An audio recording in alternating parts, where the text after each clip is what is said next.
നമ്മുടെ രാജ്യത്ത് ഇന്ത്യയിൽ സുപ്രീം കോടതികളിൽ ദേവസ്വം ബോർഡിന് വേണ്ടി പ്രത്യേക ബെഞ്ചുള്ള ഒരേ ഒരു കോടതി മാത്രമേ ഉള്ളൂ. അത് കേരളമാണ്. എന്താ മറ്റു സംസ്ഥാനങ്ങളിലൊന്നും ക്ഷേത്രങ്ങളില്ലാഞ്ഞിട്ടാണോ? ക്ഷേത്രഭരണത്തിൽ സർക്കാരിന്റെ സംവിധാനം ഇല്ലാഞ്ഞിട്ടാണോ? ഒന്നുമല്ല. എന്തിന് കേരളത്തിൽ മാത്രം ഒരു ഹൈക്കോടതിയിൽ ഒരു ദേവസ്വം ബെഞ്ച്? എന്തിന്? ഇതുകൊണ്ട് എന്ത് പ്രയോജനം? ആർക്കെന്ത് പ്രയോജനമുണ്ട്? ഈ ദേവസ്വം ബെഞ്ച് വേറൊരു പണിയുമില്ലാതെ ഇടയ്ക്കിടയ്ക്ക് ശബരിമലയിൽ കൈയിടുന്നതിൽ എന്തൊക്കെ ബുദ്ധിമുട്ടുകളാണ് ഉണ്ടാവുന്നത്? ഒരു ജുഡീഷ്യൽ ബെഞ്ച് എക്സിക്യൂട്ടീവിന്റെ അധികാരങ്ങൾ കവർന്നെടുക്കുക, ദൈനംദിനം എക്സിക്യൂട്ടീവ് ചെയ്യേണ്ടുന്ന നിർവഹണം അത് തിരുവിതാംകൂർ ദേവസ്വം ബോർഡായാലും അതിനെ നിയന്ത്രിക്കുന്ന സംസ്ഥാന സർക്കാരായാലും അതിൽ നിരന്തരം ഇടപെടുക, നിസ്സാര പ്രശ്നങ്ങളിൽ അഭിപ്രായം പറയുക, സർക്കാരിനെ കുറ്റപ്പെടുത്തുക, അത് മാപ്പറകൾ ആഘോഷിക്കുക. അപ്പൊ സമൂഹത്തിന് ഒരു പ്രയോജനവുമില്ലാത്ത ഒന്നായിട്ട് മാറിയോ കേരള ഹൈക്കോടതിയിലെ ദേവസ്വം ബെഞ്ച്? ഈ ബെഞ്ചിന്റെ കാലൂരാൻ സമയമായോ എന്നൊക്കെ മലയാളികൾ ചിന്തിക്കേണ്ടുന്ന അവസരമായിരിക്കുന്നു.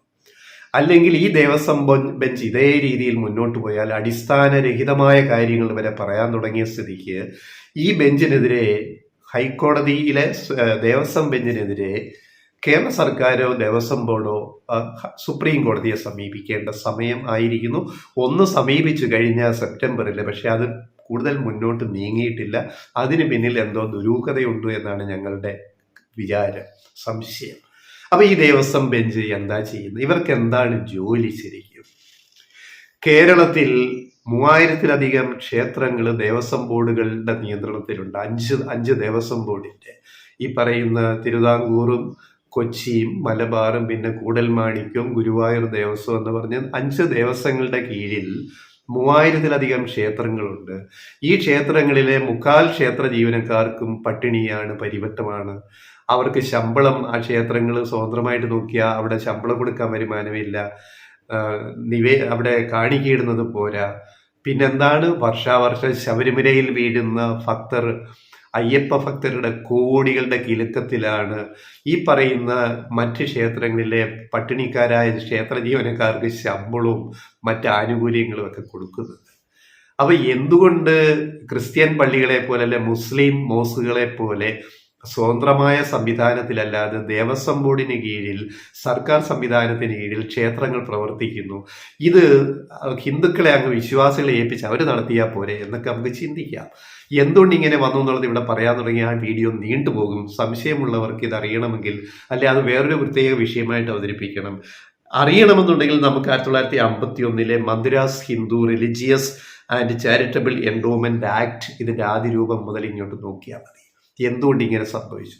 സത്യം പറഞ്ഞാൽ ഞങ്ങളുടെ അഭിപ്രായം, ലെഫ്റ്റ് റൈറ്റ് വോയിസിന്റെ ശരിക്കുള്ള അഭിപ്രായം, ക്ഷേത്രങ്ങളിൽ നിന്ന് ഈ സർക്കാരും ദേവസ്വം ബോർഡുകളൊക്കെ അങ്ങ് പിൻവാങ്ങണം. അപ്പൊ പണി കിട്ടും. എന്താ സംഭവം? പിൻവാങ്ങി ഇപ്പൊ ദേവസ്വം ബോർഡിലെ ജീവനക്കാർക്ക് മര്യാദയ്ക്ക് അന്നത്തിനുള്ള വക കിട്ടുന്നത് ഈ ശബരിമല കൊണ്ടാണ് ഇത് നടന്നു പോകുന്നത്, അറിയാമല്ലോ. സത്യം പറഞ്ഞാൽ സർക്കാരിന് 5 പൈസയുടെ വരുമാനം ശബരിമലയിൽ നിന്ന് കിട്ടുന്നില്ല, ദേവസ്വങ്ങളിൽ നിന്ന് കിട്ടുന്നില്ല. അങ്ങോട്ട് കാശ് ഇറക്കുക എന്നല്ലാണ്ട് എല്ലാ വർഷവും ശബരിമല സീസണിൽ 100-150 കോടി രൂപ സർക്കാർ ഖജനാവിൽ നിന്ന് അങ്ങോട്ട് ചെലവഴിച്ചിട്ടാണ് ഇൻഫ്രാസ്ട്രക്ചർ, സൗകര്യങ്ങൾ, അയ്യപ്പന്മാർക്ക് വരാനും പോകാനും മറ്റും അടിസ്ഥാന ഘടകങ്ങൾ, യാത്ര, റോഡുകൾ, ഇതൊക്കെ സംസ്ഥാന സർക്കാർ ഓരോ വർഷവും 150 കോടി മുടക്കും. ഇതിന് ഒരു പൈസ തിരിച്ച് ഖജനാവിലേക്ക് വരുന്നില്ല. ഈ മുടക്കുന്ന പൈസ ജനങ്ങളുടെ നികുതി പണമല്ലേ? അപ്പൊ സർക്കാർ അതിൽ നിന്ന് പിന്മാറിയിട്ട് ക്ഷേത്രങ്ങൾ വിശ്വാസികൾ, ഭക്തിഭ്രാന്ത് മൂത്ത വിശ്വാസികൾ അങ്ങ് നടത്തിക്കോട്ടെ. ഇതെവിടെ എത്തും നമുക്ക് കാണാം. എന്നിട്ട് ഇത് നോക്കാൻ ഒരു ദേവസ്വം ബെഞ്ച്. എന്താ ഇവർക്ക് പണി? നമ്മള് പരിഹാസമാണ്, ചിരിയാണ് പലപ്പോഴും ദേവസ്വം ബോർഡിന്റെ ഇടപെടൽ കാണുമ്പോൾ. അതായത് ജുഡീഷ്യൽ ആക്ടിവിസം അതിര് കടക്കുമ്പോൾ, ജുഡീഷ്യൽ ആക്ടിവിസം ആവശ്യമാണ്. ഈ check and balance, separation of powers, നമ്മുടെ ഭരണഘടനയിൽ പറയുന്ന ഈ അധികാരങ്ങൾ വേർതിരിക്കല്, separation of powers, judiciary, executive, legislature, 3 വിങ്ങിന് അധികാരങ്ങൾ പങ്കുവെച്ചു കൊടുക്കുക ഓരോ രീതിയിൽ. നീതിന്യായം, നിർവഹണം, നിർമ്മാണം, നിയമനിർമ്മാണ, അസംബ്ലി, നിയമസഭകൾ, പാർലമെന്റ്, ലോക്സഭ, നിർവഹണം, എക്സിക്യൂട്ടീവ്, മന്ത്രിസഭ, ബ്യൂറോക്രസി, ഉദ്യോഗസ്ഥര്, പിന്നെ നിർവചനം, വിലയിരുത്തൽ, ഇന്റർപ്രിട്ടേഷൻ, നിയമവിരുദ്ധമാണോ ചെയ്തത് അല്ലയോ, കോടതി, ജുഡീഷ്യറി. ഇത് സെപ്പറേഷൻ ഓഫ് പവേഴ്സ് ആണ്. അത് മാനിക്കണം ജനാധിപത്യത്തിൽ. അത് മാനിക്കാതെ ഇനി എക്സിക്യൂട്ടീവിന്, ഭരണ സംവിധാനത്തിന് തെറ്റുപറ്റിയാൽ ഇടപെടാം കോടതിക്ക്. സ്വയമേവേ ഹർജി എടുത്ത് ഇടപെടുന്നുണ്ട്, ഹർജി കിട്ടിയാലും ഇടപെടാം. ഇവിടെ ശബരിമലയിൽ എന്താ ചെയ്യുന്ന മിക്ക സംഭവങ്ങളും സ്വയമേ അങ്ങ് ഹർജി എടുത്തേക്കുക കോടതി. സ്വയമേവ കേസെടുത്തിട്ടാണ് അഭിപ്രായങ്ങൾ പറയുന്നത്, പലതും പരിഹാസ രൂപത്തിലുള്ള അഭിപ്രായങ്ങൾ. ഈ കോടതിയുടെ ഇടപെടൽ, ശബരിമലയിലെ പിന്നെ സ്പെഷ്യൽ കമ്മീഷണറെ നിയമിക്കല്, കോടതി ദേവസ്വം ബെഞ്ചാണ് നിയമിക്കുന്നത്, സർക്കാരിന് ദേവസ്വം ബോർഡിന് അധികാരമില്ല. അതുപോലെ ശബരിമലയുടെ തിരുവിതാംകൂർ ദേവസ്വം ബോർഡിന്റെ എക്സിക്യൂട്ടീവ് കമ്മീഷണറെ നിയമിക്കുന്നത് ദേവസ്വം ബെഞ്ച്. സർക്കാരിന്റെ അധികാരങ്ങൾ കവർന്നെടുക്കുകയാണ്, ദേവസ്വം ബോർഡിന്റെ അധികാരങ്ങൾ കവർന്നെടുക്കുകയാണ്. ദൈനംദിനം എന്നോണം പുട്ടിന് പീരയിടുന്ന പോലെ ദൈനംദിനം ഈ ക്ഷേത്രകാര്യങ്ങൾ ഇടപെടുക. അതൊക്കെ ജുഡീഷ്യറിക്ക് ശരിയാണോ എന്ന് ജുഡീഷ്യറി, ദേവസ്വം ബെഞ്ച് ചിന്തിക്കട്ടെ. അല്ലെ നീതിന്യായ സംവിധാനങ്ങൾ ചർച്ച ചെയ്യണ്ടേ? അതിവിടെ ചർച്ച ചെയ്യുന്നു. പിന്നെ ഇതോടൊപ്പം ഇപ്പം സ്വകാര്യ ക്ഷേത്രങ്ങൾ കൂടുതൽ പൊങ്ങി വന്നതോടുകൂടി ഈ ദേവസ്വം ബോർഡിന്റെ ക്ഷേത്രങ്ങളിൽ വരുമാനം കുറയുന്നുണ്ട്, ആളുകൾ കുറയുന്നുണ്ട്, അവിടെ പട്ടിണി കൂടുന്നു എന്ന് പറയുന്നതുകൊണ്ട്. ശബരിമല വളരെ പ്രത്യേകതയുള്ളതുകൊണ്ട് അവിടെ എല്ലാ വർഷവും കൂടുതൽ തീർത്ഥാടകർ വരുന്നു, അത്രയും വരുമാനം ഗണ്യമായിട്ട് കോടികൾ ഓരോ വർഷം കൂടിക്കൊണ്ടിരിക്കുന്നു. അതുകൊണ്ട് നമ്മൾ കഞ്ഞി ഒടിച്ച് കിടക്കുന്നു ദേവസ്വം ബോർഡിലെ ജീവനക്കാരൊക്കെ, ശരിയാണല്ലോ. പക്ഷേ പ്രൈവറ്റ് ക്ഷേത്രങ്ങൾ, അതിന് ഓഡിറ്റിംഗ് ഇല്ല, കിട്ടുന്ന കോടികൾ ഓരോ അവരുടെ കുടുംബ ക്ഷേത്രത്തിൻ്റെ പോക്കറ്റിലേക്ക്, വല്ല കുടുംബക്കാർ കൂടിയിട്ട് ഒരു ട്രസ്റ്റ് ഉണ്ടാക്കും, അതിൻ്റെ പോക്കറ്റിലേക്ക് ഈ കോടികൾ പോകും. സർക്കാരിന് 5 പൈസ നികുതിയില്ല, 1 പൈസ പോലും നികുതി കിട്ടുന്നില്ല, ഒരു വരുമാനവും ഇല്ല. അങ്ങനെ സ്വകാര്യ ക്ഷേത്രങ്ങൾ ഇങ്ങനെ കൂണുപോലെ മുളച്ചു വരുന്നു. അവിടെ കൂടുതലും തുടങ്ങുന്നത് ദേവീ ക്ഷേത്രങ്ങളാണ്. കാരണം ഈ ഭക്തിഭ്രാന്ത് മൂത്ത സ്ത്രീകളെ പറ്റിക്കാൻ വളരെ എളുപ്പമാണ്. അവിടേക്ക് സ്ത്രീകൾ ഇങ്ങനെ ഒഴുകും ദേവീ ക്ഷേത്രങ്ങൾ വന്നു കഴിഞ്ഞാൽ. പല സ്വകാര്യ ക്ഷേത്രങ്ങളുണ്ട്, ആർക്കും ഒരു അക്കൗണ്ടബിലിറ്റിയും ട്രാൻസ്പെറൻസി അതിൻ്റെ അകത്തില്ല. കിട്ടുന്ന കാശ് എവിടെ പോകുന്നു, ആര് കൊണ്ടുപോകുന്നു, ആ വീട്ടിൽ കൊണ്ടുപോകുന്നു, ആ കുടുംബത്തിൽ കൊണ്ടുപോകുന്നു, ആ ട്രസ്റ്റിലെ അംഗങ്ങൾ കൊണ്ടുപോകുന്നു, ഇങ്ങനെയുള്ള കാര്യങ്ങൾ. അതിൽ ഏറ്റവും നല്ലതാണ് ആറ്റുകാൽ മോഡലിൽ, ആറ്റുകാൽ ദേവീക്ഷേത്ര മോഡലിൽ. പിന്നീട് ചക്കുളത്തുകാവ് പൊങ്കാല വന്നു, ചക്കുളത്തുകാവ് ദേവീക്ഷേത്രം. പിന്നെ അബ്കാരി കോൺട്രാക്ടറായ രമേശൻ, കോൺട്രാക്ടർ രമേശൻ തിരുവനന്തപുരത്ത് വെൺപാലവട്ടം ദേവീക്ഷേത്രം തുടങ്ങി, അവിടെയും ഭയങ്കര വരുമാനമാണ്. ഒരു നല്ല ബിസിനസ്സാണ് സ്വകാര്യ ദേവീക്ഷേത്രങ്ങൾ. ഈ തിരുവിതാംകൂർ ദേവസ്വം ബോർഡിനെ പോലുള്ള പരമ്പരാഗത ക്ഷേത്രങ്ങളെ വിളിച്ചുകൊണ്ടാണ് ഈ സ്വകാര്യ ക്ഷേത്രങ്ങളുടെ വരവ്. ദേവീക്ഷേത്രങ്ങൾക്കാണ് നല്ല കമ്പോളം, നല്ല മാർക്കറ്റ്. ആ വഴിക്ക് ചിന്തിച്ചാൽ മതി. അമൃതാനന്ദമയി മഠത്തിന് കുറേ ക്ഷേത്രങ്ങളുണ്ടല്ലോ, ഇതുപോലെ സ്വകാര്യ ക്ഷേത്രങ്ങൾ, ബ്രഹ്മസ്ഥാനം എന്നൊക്കെ പറഞ്ഞിട്ട്. അപ്പോൾ വലിയൊരു ഒരു മാറ്റം ഈ കാര്യത്തിൽ ഭക്തി ബിസിനസ്സിൽ വന്നിട്ടുണ്ട്.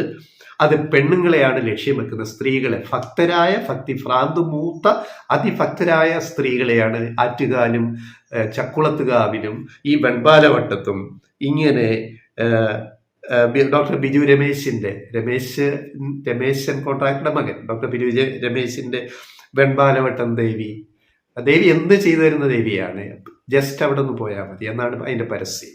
അപ്പം ഇതൊക്കെ മറ്റൊരു ഭീഷണിയായിട്ട് ദേവസ്വം ബോർഡുകൾക്ക് വന്നിട്ടുണ്ട്. സ്വകാര്യ ക്ഷേത്രങ്ങൾ നല്ല കച്ചവടം നടക്കും. അപ്പോൾ ഇതെല്ലാം കൂടെ നോക്കാൻ അവരുടെ കാര്യം കൂടി ഈ ദേവസ്വം ബെഞ്ചിനെ ഏൽപ്പിച്ചിരുന്നെങ്കിൽ കുറെ ഈ തട്ടിപ്പുകളും വെട്ടിപ്പുകളും തടയാമായിരുന്നു. ഇപ്പൊ ശബരിമലയിൽ സർവ്വതിനെ ഇടപെടുന്ന ഈ ദേവസ്വം ബെഞ്ചിന് ഈ സ്വകാര്യ ക്ഷേത്രങ്ങളുടെ ആറ്റുകാൽ, ചക്കുളത്തുകാവ്, ഇത് വെൺപാലവട്ടി, ഇതിൻ്റെയൊക്കെ ഓഡിറ്റിംഗ് കൂടെ, മോണിറ്ററിംഗ് കൂടെ ഈ ദേവസ്വം ബെഞ്ചിന് കൊടുത്തു കഴിഞ്ഞാൽ ഇവിടെ വലിയൊരു ഒരു മാറ്റം അതിൽ നിന്നുണ്ടാവും. ഈ ദേവസ്വം ബെഞ്ചിനെ കൊണ്ടൊരു ഗുണം ഉണ്ടാകുമായിരുന്നു. ഈ ഭക്തി വ്യവസായത്തെ എങ്ങനെ കുറച്ചുകൂടി സുതാര്യമായിട്ട് കൊണ്ടുപോകാം എന്ന കാര്യത്തിൽ. അപ്പൊ എന്താണ് ദേവസ്വം ബെഞ്ചിന്റെ നിരീക്ഷണങ്ങൾ? അരവണ ഇതിന് നിവേദ്യത്തിന് മധുരം പോരാ, ശർക്കര കൊള്ളില്ല. ശർക്കര നല്ലതല്ല വാങ്ങിയത് ദേവസ്വം ബോർഡ്. ഗുണനിലവാരം ശർക്കരയ്ക്ക് മോശം, അല്ല മറയൂരായിരുന്നെങ്കിൽ നന്നായേനെ, അതിന് കാശ് കൂടില്ല. അപ്പോൾ അരവണ നിവേദ്യത്തിൽ മധുരം പോരാ. ദേവസ്വം ബെഞ്ച് ഉടനെ ദേവസ്വം ബോർഡിന് വിമർശനം, മാപ്രകൾ പിറ്റേന്ന്, അന്നത്തെ ചാനലുകൾ പിറ്റേന്ന് പത്രത്തിൽ ദേവസ്വം ബോർഡിനെ ദേവസ്വം ബെഞ്ച്, ഹൈക്കോടതി ബെഞ്ച് കുടഞ്ഞ് ബോർഡ് വീണ് കിടക്കുക, താഴെ കൈയും കാലും ഒടിഞ്ഞ് എഴുന്നേക്കാൻ വയ്യ. അപ്പൊ അതാണ് അരവണ പായസത്തിൽ നിവേദ്യത്തിൽ മധുരം പോരാ. പിന്നെന്താണ് അടുത്തത്? വന്ന ചില ഉദാഹരണം ഞങ്ങൾ പറയാണ്. പിന്നെ വന്നത് ശർക്കര പറഞ്ഞു.